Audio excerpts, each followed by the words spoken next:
Another day, another Godzilla review. Wait, the mic smells funny. What you been doing? Dave, what you been doing with the mic? Well, as it happens, I've been sticking out my ass. No, it doesn't smell like that. It smells like something else. It smells nice. It smells like Sharpies. Oh, I love that smell. It's like the worst ASMR video ever. It smells like new car. It smells like new books. You know, the microphone's on there.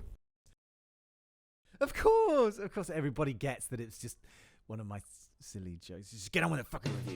Hi, and welcome back to The Inside of My Head, where I've been reading IDW's Godzilla Kingdom of Monsters. If you remember from the last vid, creatures have been popping up across the globe, including Rodan and Gurus Kumonga Batra, who is being mind-controlled by these freaky telepath twins, and of course Godzilla himself. Humans have tried nukes, poison gas, and their attempt to level the playing field with a remotely controlled Mechagodzilla backfired because they failed to give it adequate shielding against Godzilla's atomic breath. We are the species that put people on the moon, right? Well, actually, that's still to be convincingly proven. No conspiracies today, Mr. Flat Earther. I don't got time to be talking about how Prince Charles is a vampire or how the Nazis have a secret base in the Antarctic or how the COVID vaccine has a microchip in it. I need to be talking about how the Earth is hollow and full of giant monsters. So we kick off in the mountains of Asia, a place that looks a lot like Tibet, where a monk notices the appearance of millions of snakes. Look at all these little fuckers.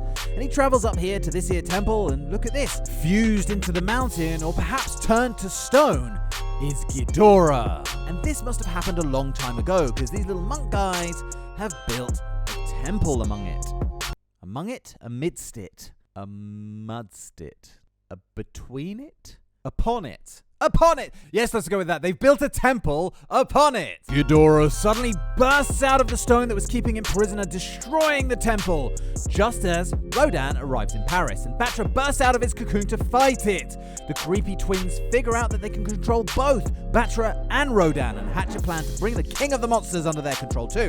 You want to control all the fucking animals? What's the fucking matter with you? Don't know why that made me so angry, but it did. Godzilla takes on Ghidorah and defeats him fairly easily, actually. But it's a pretty good fight. There were just enough panels to keep me happy. There's gravity beams, there's atomic breath, there's biting, scratching, but nothing really that we haven't seen before. And Mechagodzilla somehow ends up in the hands of Sgt Woods. Now, I mentioned him before. He's a character that came into it round about issue 4, and the story follows him as he tries to protect this orphan girl as they try to avoid the monster attacks, and all the other desperate survivors all scrabbling for food and surprise. Scrabbling for food and surprise, eh? We're on fire today, and Get the fuck out of Oh shit, I shouted quite loud and all the neighborhood dogs are barking now. Fuck you, dogs! So anyway, Sgt Woods has been trying to protect this orphan girl from the monster attacks, but also from other humans.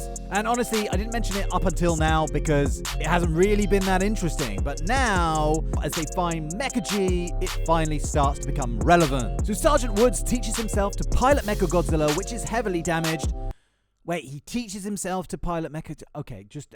like, if you press the wrong button, his head might spin around 8 times. He might rip his own fucking arm off and then drop it on a family of picnickers. Like, what the fuck? Like, I'm just saying, it's probably not that easy a thing to learn, you know? Anyway, like I said, Mecha-G is heavily damaged. Like you see here, one of his shoulder cannons is broken off and he has loads of scratches and dents in his chest and torso. But quite quickly, they come face to face with Anguirus, which they defeat by firing a bunch of paralyzer missiles at it. Now, it doesn't say if Anguirus is dead at this stage, so we'll see if he comes back later. We find out that Sgt Woods has a personal vendetta against Godzilla after Godzilla killed his parents, which is why he refuses a direct order from the president to bring Mechagodzilla back to base, and goes on to take on Godzilla by himself. And it's a pretty cool fight, which is pretty even, actually. Although Godzilla blasts Mechagodzilla with an atomic breath, it takes Ghidorah getting involved again to swing the fight in McGee's favor. With Ghidorah distracting Godzilla long enough for the president to tell the pilot, Sgt Woods, about Mechagodzilla's most powerful weapon, called the plasma grenade. Apparently, MG has a coating on its armor that's designed to absorb the power from Godzilla's atomic breath and charge the plasma grenade, which Sgt Woods fires and knocks both Godzilla and Ghidorah out cold. Thinking both gargantuans to be dead, Mechagodzilla gets out of there, and without really making sure they're dead, which is always smart, always. And of course, sniffing out their opportunity to strike, the creepy twins show up. One riding Rodan, the other riding Batra, and they try to take Godzilla under their mind spell. They see that he's all fucked up from the fighting though, and to revive him, come up with a plan to get Batra and Rodan to pick him up and fly him to a nuclear power plant, drop him on top of it, and get Batra to fire its prism beam and cause a nuclear explosion. Miraculously, this works and Godzilla is back on his feet in no time, but to the twins' dismay, he refuses to do their bidding, choosing to flame them with a superheated radiation breath instead. This prompts a pretty cool fight between Godzilla, Rodan, and Batra, where he grabs Rodan around the face, punches Batra in the belly, and it all culminates in a blast of atomic breath versus a blast of Batra's prism beam, which explodes out and knocks out all three creatures cold. And in the very last issue, the comic reflects on the world now that the monsters have arisen. We see Mechagodzilla in the shop for repairs, Paris is devastated at the hands of the twins and Batra, Moscow has also been destroyed by Rodan, and finally, a kid looks up at the moon, blissfully unaware that looking back, sitting in wait, peering down at the earth, is this guy. And this was a pretty good cherry on the top of what was actually a pretty average novel. Apart from the final battle, which was pretty cool, for something that featured so many of the franchise's favourite monsters, it didn't seem to actually use them all that well. The worst example being Kumonga, who after his initial appearance, you didn't actually see him again once. So it was fun to see all of these monsters in one story again, but having them all there didn't really amount to much. At least it hasn't amounted to much yet. The highlight was probably Godzilla's fight with Ghidorah, but the other battles were a little too brief for my liking.